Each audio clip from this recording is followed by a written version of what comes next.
South Africa continue their winning streak, but their heart rate would have gone up when the American hustle was on, especially with what Gous did, these 80 runs that took America very close to that target. But South Africa have won by 18 runs. Gous 80 of 47, Harmeet got 38 of 22. The experience of Rabada, 3 for 18 in his 4, saw South Africa take it past that finish line. I'm Saiyami Kher. We are back at Cricbuzz Live. I've got Gilly and Michael Vaughan with me. Michael, Gilly, that was much closer than what South Africa would have wanted it to be. Yeah, it's the status quo remains for them, doesn't it? They win, yes, but they didn't look exactly, overly excited. Looking at the images on the bench there, the coaching staff, they weren't really cheering. It was, I think, as you say, it was a heartbeat raiser. They sort of felt like they were always in control, but just some loose bowling at the end. They just looked like their bowling, Vaughanie, just can panic a little bit under pressure, and that's what's pushing them into these tighter situations than perhaps they need to be in. But job done. Yes. And a win at the first attempt in the Super 8 stage. So it sits them nicely for the rest of it. But 87 for 5 is what they had USA for. And from there, they got that 91-run partnership. They would have wanted to finish things up much faster. Once you get a team at 87 for 5, you want to wrap things up sooner. Yeah, I mean, credit, though, to Gous and Harmeet Singh, who played great. They put them under a huge amount of pressure, hit some big balls. So far, South Africa just not put. It's very difficult to put the perfect performance in and put the weight in. It's been the batting that's let them down in the games in America. They've obviously come here, batted quite well, got to 194, and there's always one or two bowlers that are just kind of being a bit leaky for them at the minute. And Gilly's right; they should have nailed that game. But just one or two skill sets that weren't quite on point. Some good hitting from Gous in particular, but there's just something about South Africa. There's just something about when the pressure's on, and that game got a little bit pressurised in around the 16th, 17th over, and the USA suddenly started to get a bit of momentum. And I think, and we were thinking exactly the same. Everyone watching was going, "Oh, South Africa again, what are they doing?" And then you could see Tristan Stubbs takes that catch off Rabada. It's a low full toss to Singh. That goes over his head for 6, which, you'd say it should have done. We could have been talking about a different story, but I think the big plus is the batting, and also Rabada's found his form. Yes. It was a real good selection to keep Rabada in the side, and he was terrific tonight. You spoke about Rabada, Gilly. Just, he brings that calming factor, and when he gets those wickets, it just adds more calm and composure to the team, which it did for South Africa today. He did. I like a recent development in his white ball game is the use of the slower ball. I mean, he's an attacking bowler, there's no doubt about that. He's a strike weapon in any team he plays in, but the skill and the repertoire that he has now, and we saw it was a low full toss. It could easily been hit for 6, first ball of the 19th over, but it picked up a wicket, and then he just closed that over out and effectively killed the game off. But he's much more vastly experienced than probably what we think. He still looks like such a young man in the face, but he's almost boyish looks. But he's a very experienced, world-class bowler that has been around in a lot of different scenarios, and looks like he's enjoying being exposed to those pressure situations that South Africa really need a bowler to get a hold of and be reliable. Think Pat Cummins. So often for Australia, in the big moments, he wins those moments. Whereas, I've got to say Nortje, what we saw in IPL, and his stats in this tournament are fantastic in those bowler-friendly conditions, and maybe we're being a bit harsh on them in much more batter-friendly conditions today. But I just think, Rabada looks like he's growing in stature in that, and enjoys that little role at the back end of an innings. This is something he had said during the IPL. He said he's been around for a long time, and working on the slower ball is something he wanted to do and add that to his armoury, which we can see him execute right now in the World Cup. Yeah, I mean, a bowler has not got a lot to work with, because the players of this generation they just know how to strike a cricket ball. But if you can work a batter around the crease, and if you can bowl wide inside that kind of guideline, not just with on pace but off pace as well, you get the batter's reaches. And I always think that slower ball wide, it's the one that gets the top edge and you get a wicket or two. So it's a very attacking option, that slower ball delivery that he's got now. But it was good to see him bowl like he did today. He's a class act, and for South Africa to go on and to really compete against the likes of West Indies, England, if they get through, India, Australia. You'd think that Rabada's going to have to be the standout in terms of the seam bowling department for South Africa. Gilly Maharaj was very impressive today. When we have a look at the bowling card, Shamsi unfortunately didn't really deliver. We see just 5 dot balls there for Shamsi. He was pretty expensive, 50 in his 4, but Maharaj getting that one, just giving away 24. And Jansen was very expensive as well up at the front. Yeah, but Maharaj, you make the point about the dot balls there. Shamsi only 5, Maharaj only 7. But what he didn't do is get leak boundaries. Yes. The other balls he just bowled to his field, defensive set field, made them hit to the fielders, only conceding singles. Maybe, I don't know how many boundaries he went for, but it's not that many. Whereas Shamsi, that attacking wrist spin, he's always going to have that flight and look to get it up there a little bit more with his variations, and that can allow the step hit a little bit more. Yes. So that's something for him to think about, Shamsi. But Maharaj, very, very cagey, again, more experience than what we probably give credit for, and has been around and played in a lot of different conditions, a lot of different scenarios. So, yeah, big tick for him. He came out and pushed the game too heavily to one side that then it was too far for US to come back into it. Yes. Michael, we spoke about this at the Combox as well. Were you surprised to see Markram up bowl at the power play, or were you happy with the way he kind of just moved his bowlers around? Oh, I think after the initial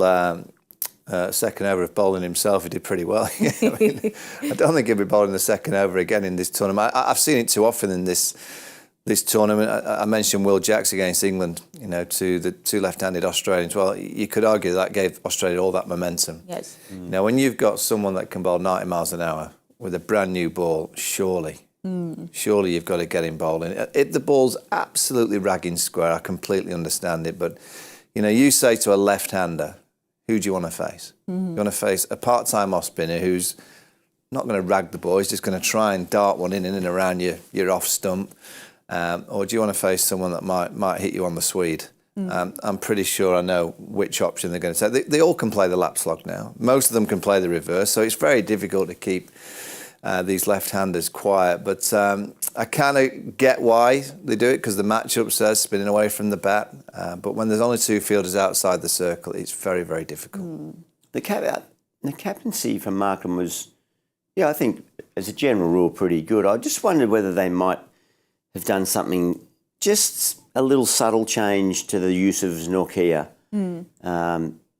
He's basically bowled the 8th over every game. So you just don't want to be a bit predictable, you feel. too predictable for the other opponents that are observing this and will come up against them right at the really serious end of the tournament, so the back end of the Super 8s or a semi-final. It doesn't mean he can't do it in that game. If they get to a semi, he's allowed to change, but yeah, you don't want to become too predictable. I reckon that's the one criticism of South African white ball cricket, for the last 20-odd years, is that when they get to the heat stages, they generally are a predictable team. They're very good, they're very disciplined, but they're very predictable.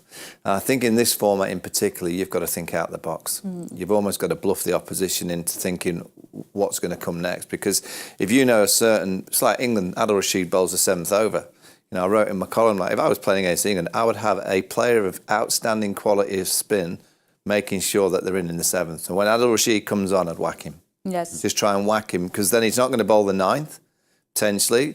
He generally bowls 16 and 18 or 15 and 17. And if you can whack him in that first over he bowls in the 7th, you can dismantle Joss Butler's think tank. And I just worry if South Africa just almost playing a poker, isn't it? They're almost like putting all the chips in. Putting out their cards, Yeah, it's like a bit too obvious. So, the one message I'd say to South Africa, don't be predictable, just try and think outside the box a little bit. And this is something that Dhoni did, which I remember back in 2007. He always thinks out of the box, but probably something that South Africa need to learn this World Cup. USA started really well today. It almost looked like they started in sixth gear, and then there were too many roadblocks after the power play. They got 53 in that 1-6, then just unfortunately 20 for 2, but then came back very well in the back end of their innings. Yeah, that 53 for 2 in the first 6, and it was just right at the back end, wasn't it, where those wickets went. So, yeah, so you're 4 down at the 10 over mark. That's and that means the bulk of your actual batting lineup has been dealt with. So it's always when you're chasing a bit large total, and to maintain that rate, it's just as soon as you lose the wickets, you just can't lose them in clumps.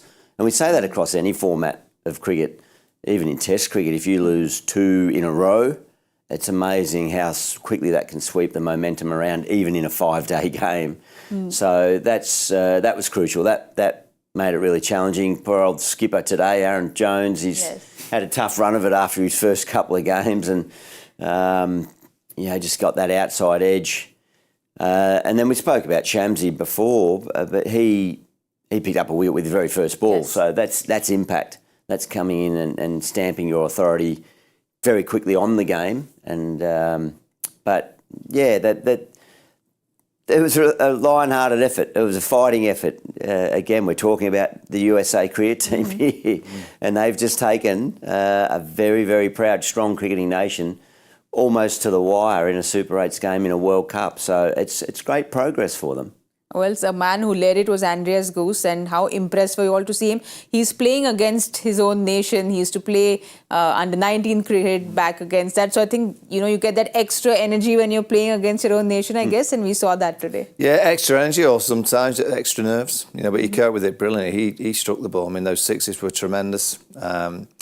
I think the United States, I always look at it with my England eyes on. England have got to play the United States. They play them in Barbados, and I do think they're a lot better than actually I thought they were.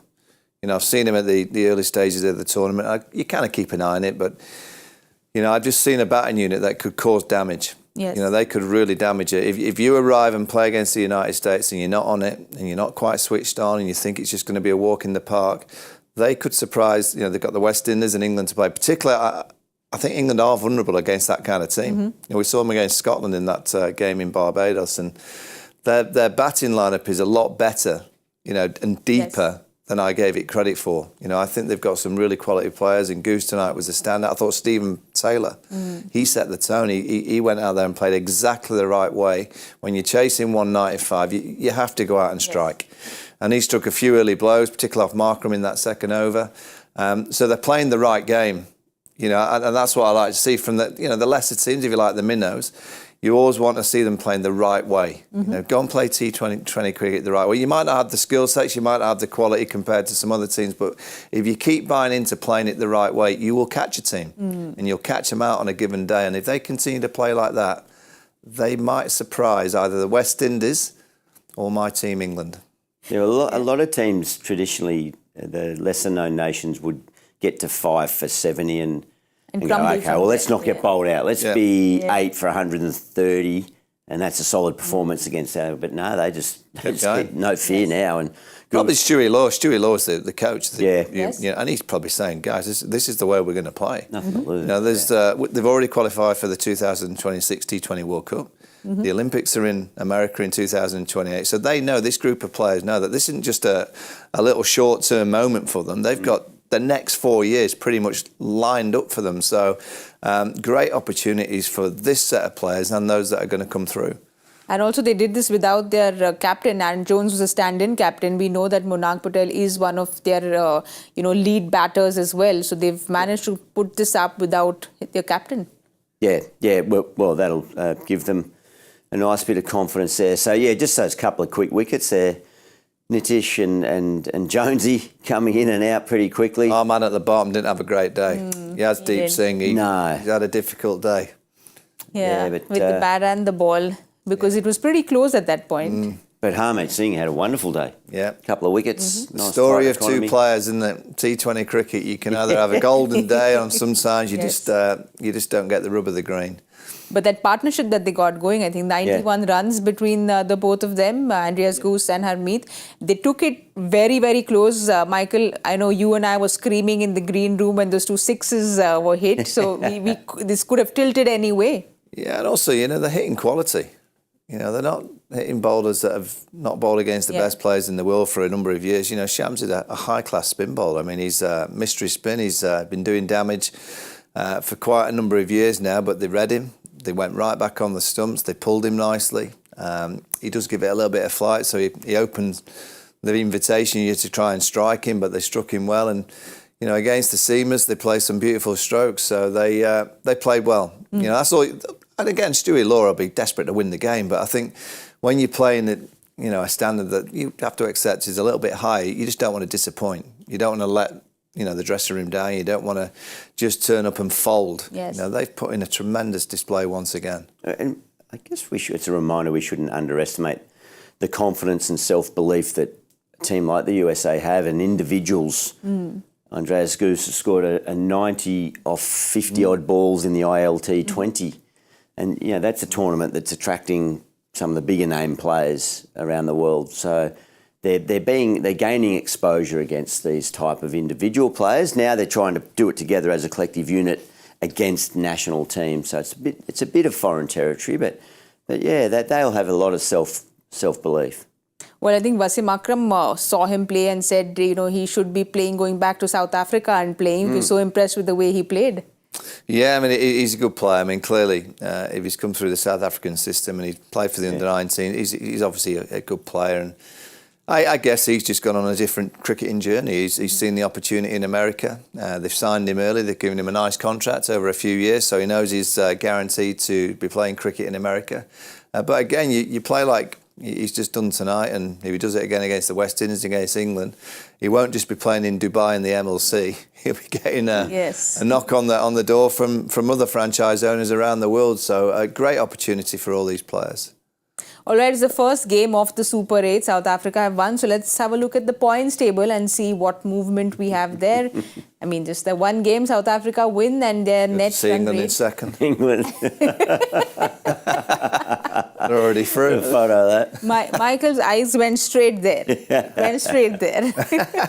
we will know what happens very soon, because we know they are playing next. But we will be previewing not England's game, which is at 6 a.m. We'll be previewing India's game against Afghanistan, which is happening tomorrow. This is happening at Barbados, and this is from the Group 1. India, of course, coming in, Michael Gilly on a high, winning all their games except that washed out game. Afghanistan were doing very well until that game against West Indies, which they'll want to forget. So looking at Afghanistan first, we'll have a look at their squad. Their openers doing very well for them. And we've seen that Mujib has been ruled out with that injury. But Naveen-ul-Haq, Farooqi have been impressive as well. Yeah, Farouk is being, the two bowlers there, but it's at the top of the order. Gabbay's coming off a victorious IPL, so he was chock full of confidence, and Zadran has, he's dismantled some of the best bowling lineups around the world. He did some nice damage out in Australia in that T20 World Cup. So, yeah, they're a nation that just... they're at an interesting point in their development. They're certainly not a minnow nation. Yes. They're well and truly a mainstream, threatening team, particularly in this format. So they're sort of matured, but they're not quite up there with the highest profile teams just yet. So it might take lifting a trophy before they truly become an established cricketing nation that everyone sits back and fears from time to time. But this may be their opportunity. So much still relies on Rashid Khan, and he's so ever reliable. But no, it's a well-balanced team. They've got sort of left arm, right arm, different spin bowling options, and it's just how well they can dust themselves off what happened against the West Indies. They knew they were through. Yes. What's the psychology of that? That's probably the key part. The psychology of that, and also the psychology of who they're taking on. And that's the highest profile cricket team in the world. But Michael, Rashid has spoken up about how T20 cricket is their most favoured and they feel they're best in this format. Their players play across different leagues across the world. So we know that they're here to give a tough fight, be it India or be it any of the top nations. Oh, yeah, without a question, they're one of the top 8 T20 teams in the world. You know, they're not just in the Super 8s by a bit of fortune. They're a quality outfit. They've got a huge amount of experience. They've got all the skill sets required, left arm, got pace, all the mystery spin. They've got batters that can clear the ropes. They've got the President Nabi, who's been playing forever. He's got all the experience in the world, bowls off spin, keeps his cool. I always think, though, with subcontinent teams, when they play India, I think India have got the mental edge over the other subcontinent teams. I always think that. I just think they've got, over Pakistan. Pakistan just can't get a win against India. They just don't believe. And I generally think Bangladesh, Sri Lanka, Afghanistan, when they play against India, I just think India have this mentality that they know. So they're going to have to turn up tomorrow, Afghanistan, with an incredible game, skill set, but more importantly, the mentality to get over the line. You know what happened last time they played each other? In a T20 International. The Rohit Sharma and double super over. Double super over. And India win. Yes. Well, I generally hope that happens tomorrow night because I'm not in and you'll be here till about 1:30. You'll be back. Well, they do, and it's just can they find that mentality? Can they find the mentality? And ultimately, it comes down to each and every individual. Do they believe? Do they believe they can win? If they turn up tomorrow in Barbados and have a crack and genuinely believe they can put this Indian team under a huge amount of pressure and get over the line, they'll have a chance. If they turn and go, it's India, we've never really done much against them, India will blow them off the park. Well, let's have a look at India's squad and see if you all think there are going to be any changes. Do you see Kuldeep coming in tomorrow finally? Because I have to tell a story about. Can I tell a story about Kuldeep? Because on our podcast we do predictions, Yes. and I predicted Adam Zampa to be the leading wicket taker in the World Cup. Gilly picked Kuldeep. He's not even played a game yet. So Gilly's actually picked him. He's rung up the chairman of selectors, haven't you? You said you've got to pick him. But you never know. Super 8 onwards, he comes and gets all the wickets for 4 or India. 5 for tomorrow, and then another 3 in the next one. He'll still be 15 behind.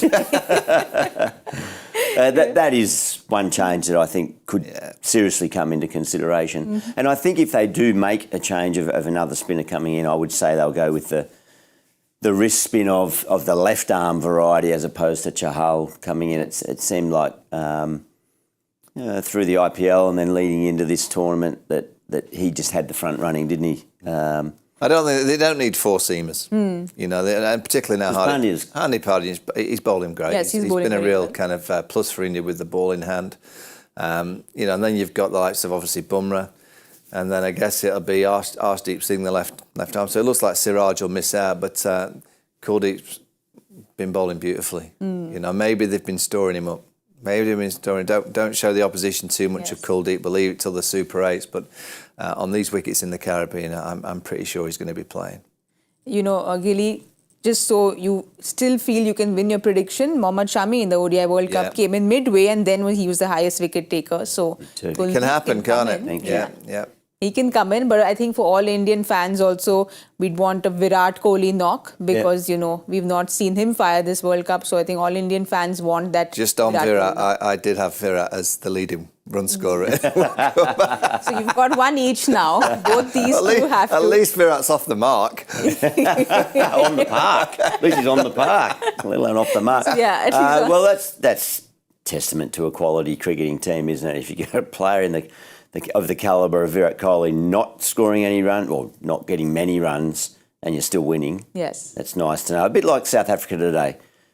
It can change in an instant and then all of a sudden Virat's firing again. That only adds to the firepower of that team.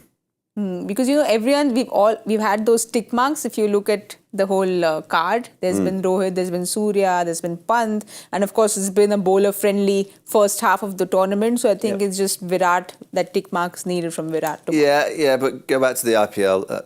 Virat had a huge tick mark, and some of the players you did mention didn't have a big tick mark in the IPL. So they're kind of leveling up. It's now the hot time of a tournament. The group stages when you're just trying to qualify. As Gilly said, you're just getting through. And I always believe when you've got world class and superstars in your side, they generally get a bit more excited when it gets hot. When the consequences are that little bit higher, they've got the mentality to arrive and play. Forget what's gone in New York, forget what's happened over in America. They're now in the Caribbean, they're in the Super 8s. I'd be staggered if Virat doesn't find form. All right, so your players to watch out for then, is it going to be Kuldeep and Virat from India for you? For me, definitely. No, I'm going to go to skipper Rowett. I think Barbados, it just got a little bit of bounce. That little pick-up pull shot could come into the equation tomorrow. And from Afghanistan then? Afghanistan, I'm going to go Cricbuzz, top of the order. I think he's playing been great, good. nice and aggressive. Did well in, obviously, the IPL, so I'm going to go with the opener. I'm going Faruqi. Just that might just challenge that top order fraction a bit, like a couple of other left armers have done so far. All right, we'll wait and watch and see if their predictions come right. Before we get to our prediction game, let's answer the joy factor question of the day, which we entirely forgot to discuss in the green room. But here goes. He coached the country where he was born, but played tests for another nation. His debut test was against another country who he has also coached. Name him. That's quite a riddle. But any guesses? Well, I'm just going for someone like... I wanted like Andy Flower or Yeah, something Andy like that. Flower. Do you want to see that question again? Yeah, Does come Andy on, Flower come on. fit that or not? He coached the country where he was born. Andy Flower. Has Has he coached coached Zimbabwe? I don't think he has. So he's struck out. Tom straight away. Moody? No, Tom Moody. Not Tommy, no. No, Mickey. I'm just thinking about all the coaches. Duncan Fletcher. Born as his debut. He is also coached. Gary Kirsten now? No. No, I think if someone gets this, they are a Oh, there are a real lot of student people the who game. see it. You're seeing Michael at the edge of his seat trying to get this answer correct, but he hasn't managed. So let's have a look at the answer and see who's gotten it correct as well. The answer is... Gav Watmore. There you go. There you'll Gav go. Watmore. Born in Gav Sri Lanka, Watmore. played for Australia, debuted versus Pakistan. Yes. And coach Sri Lanka Yes. and coach Pakistan. Yeah. Yes. There you go. And coached Lancashire in the county Cryptic, championship. that. Yeah. Joy. Let's see who got it right. I know there were quite a few because Liju Daniel has gotten Well this done. right. Well done, Liju. I got tagged by a lot of people on Twitter, so this answer for them was pretty simple. Right. Oh, thanks. I don't know Just how they trying do it. I don't know how they do it at all. Yeah. Well done, Joyda. That was a riddle in itself in the question. Let's have a look at now the prediction game, which unfortunately has not been a good day today. Oh, I'm still top. Oh, you're still the top there, but I'm sorry, Gilly. Gil. You've not gotten off the I mark. sat on zero for a long time during the IPL. I didn't notice. But I think tomorrow you and Kuldeep will come Yes, that's right. fire. Yeah, he'll fire me up. But I'm also slipping down that first chart, which I'm not happy about because I was always on the top during the IPL. So this is not looking good, this prediction game. Not looking I've good never at all. been in the Premier League. I've always been over in Division 1. Oh, Yeah, you just need a good night. One good night, a couple of... Yeah. yeah. And then you'll get to 25% and you'll still be in the right league. Still be. Well, Pommy and Polly finished with 0 at the IPL. Did so they? I'm sure that Oh. this will be a better run in the World Cup. But it's now time for us to let Michael go because he's going to have a very early morning because his country plays. I'm sure he's going to be up early. Yeah, watching. I'll be up at 6, yeah. Telly on, watching the likes of Josh Butler and co. smash it out of St. Lucia. What's your prediction on I the like game? what Sam Curran said about bowling to the West Indian batters. He said, we've just got to stop them hitting sixes. Simple. So simple. So a 4's a good ball. That's a win. So I like his theory. I fear that the West Indies are powerful. And they've just played on that ground against Afghanistan. So, And we saw what Puran did there. yeah, I think you have to favour the West Indies. For you, Gilly, who do you think is going to be? Yeah, I'm just leaning towards the West Indies. I think their confidence that they'll have and their skill set, and they're playing in home conditions, which we say that so often about, say, England in England or Australia in Australia and India in India. So what's different? Puran's, they scored the highest score in the tournament so far in their home conditions. So I think it's just there in their Got favour. these two left armers. Look. And Yeah. that power-packed batting that they Akil have. Hussain is causing chaos, but little in-swing. Yeah. So the likes Nortje of as well, yeah. Phil Salt and Joss Ball, particularly Salt, I do think that first over will probably be bowled by Hussain. If Phil Salt can crash him into the stands a couple of times, and he'll try, that could make a big momentum sway. Yeah. All right, Michael will be up for that game, and all the cricket lovers across the world will be up for the game as well. I want to thank Michael. Can I just confirm? I'll be looking at the back of my eyelids, meaning I'll be asleep. You'll be asleep. But you've predicted it. You've seen it already. So now you just wake up whenever you do and you see. I'll probably wake up early Yeah. and support it. Yeah. But thank you so much for making this so much fun. Gilly, always lovely to have you back. Michael, always so much fun having you around. Good luck for the game. Thank and you. We will catch you. England play Denmark tomorrow night as well. You have a very hectic day big tomorrow. day for English Big sport day. tomorrow. Yes. Big day. So that's why you've taken an off tomorrow. Is that correct? Well, I don't deal with my. I think Gilly's arrived. And, do you know he's in a presidential suite at the hotel? Oh, come on. Do you know that? And right, this is another story. I'm on the bottom floor, basically in the kitchen, and he's got a pillow as he goes into his room with Gilchrist 18 on it and a picture of himself. I might bring in it his in room. tomorrow night. Bring Might it in. bring He it should in. show you all. Yeah, I but- just had a pillow with welcome. Yeah, but you're closer to the food, Michael. Yeah, Yeah, yeah, see, that's they kept true. me closer to the food. I'm basically sleeping on the food. All right, we'll let Gilly sleep on his 18 pillow and his welcome pillow. He can sleep on his welcome pillow and wake up for the match. We'll be here tomorrow at 7:30 for the India-Afghanistan game. So do join us there. That's all for now. Good night and goodbye.